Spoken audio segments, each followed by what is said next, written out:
अजीज धक तेरे की। कौन? आजम। शुक्र है अल्लाह का, कैसा अजीब इत्तेफाक है, मुद्दत के बाद मुलाकात, वो भी दिल्ली में। मगर यार अजीज, तू ब्राह्मण कब से बना?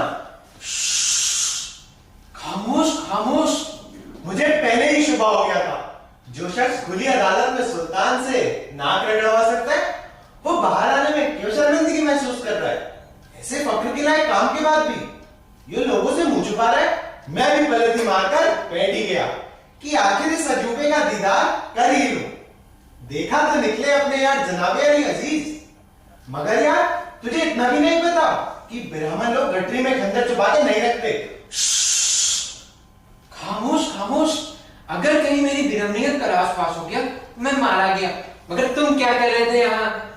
जहां भी हो भीड़ भड़का, हाजिर है ये चोर उचक्का। देख लो ना आज की गाड़ी कमाई। यानी साहबजादे की बचपनी की आदत अभी छूटी नहीं? आदत नहीं यार, पेशा कहो पेशा। इतनी रकम उड़ाई, मजाल है जो किसी को शक भी हो। और रकम रखने के मुकामात भी सुनो, खुदा ने भी नहीं देखे होंगे। पगड़ी के तल्लों में, सांपों की सलवटों में, लाम की गांठ में, आस्तीनों की चोर जेबों में। खैर, मैं तो रहा बटमार का बटमारी। तुम्हारा क्या शक्ल चल रहा है? मामला तो बड़ा गहरा लगता है। खेड़े का धोबी दिल्ली में बिना में, लंबा चक्कर होगा। किसी से कहना मत। नहीं कहूंगा, लेकिन साझेदारी करनी होगी। साझा हो तो अपना मुंह बंद, वरना खैर पहले तुम्हारी कपट कहानी का बयान हो जाए। चंद रोज हुए मैं करीब के गांव में मैंने कुचेले कपड़े बटोरने गया हुआ था। बड़ी खस्ता हाली का दिन था। न पेट में दाना, न जेब में कौड़ी। परेशान सूरत गधे का बोझ लादे हम चले जा रहे थे कि उसी वक्त ढिंढोरे की आवाज से मेरे कान खड़े हो गए। हमारे सुल्तान की तख्त नशीनी की दूसरी सालगिरह पर शाही ऐलान हो रहा था कि हक पसंद सुल्तान की तरफ से किसी भी रैयत पर कभी भी कोई जुल्म सितम हुआ हो तो हाकिम अदालत से फरियाद करने की इजाजत होगी और फरियादी को सही इंसाफ मिलेगा। गरीब गुरबा अमीर उमरा कोई भी बिना खौफ अपनी फरियाद अदालत में पेश कर दे। बस मुद्देसूस गवाचूस की मसल सुनी है ना। मुझे अपने गांव के विष्णु प्रसाद वाली वारदात याद आई, जिसकी जमीन को सुल्तान के कारिंदों ने कभी जब्त कर लिया था। फिर क्या, फौरन मुंह मुंडा लिया और बन गया मेरा मन। नाम भी विष्णु प्रसाद ही बताया। फिर दूसरे ही दिन असली विष्णु प्रसाद से हम नकली विष्णु प्रसाद ने वो जमीन खरीद ली। हद हो गई, जब्त की हुई जमीन की खरीदारी कैसे?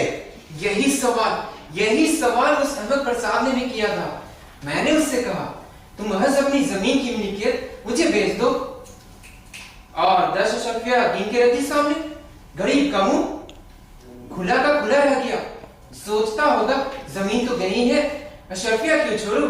बस उसका खुला मुंह वही छोड़ उसी दिन दिल्ली दौड़ आया और अपने इंसाफ पसंद सुल्तान के खिलाफ नालिश ठोक दी।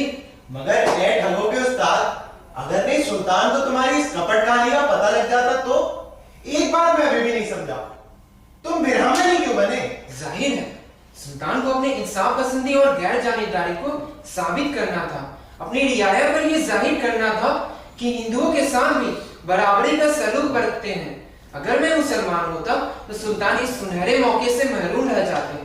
सुल्तान भी मुसलमान हो और फरियादी भी मुसलमान हो तो सुल्तान को अपनी इंसाफ पसंदी और गैर जानिबदारी को जाहिर करने का मौका कहाँ मिलता? क्यों, तुमने यहाँ इकट्ठे हुए लोगों की तरह तरह की बातें नहीं सुनी? बाप रे, बड़ा तिकड़ा भी दिमाग है तुम्हारा। खैर ये सब मैं समझ गया, मगर ये बताओ इसमें मेरी क्या साझेदारी रहेगी? सुना है दिल्ली के अवाम को दौलताबाद रवाना करने के लिए सुल्तान को बहुत मुलाजिमों की जरूरत है। मुझे तो मुलाजिमत मिल भी चुकी है, खाली सिंधु हो ना। अब तुम भी चलो मेरे साथ।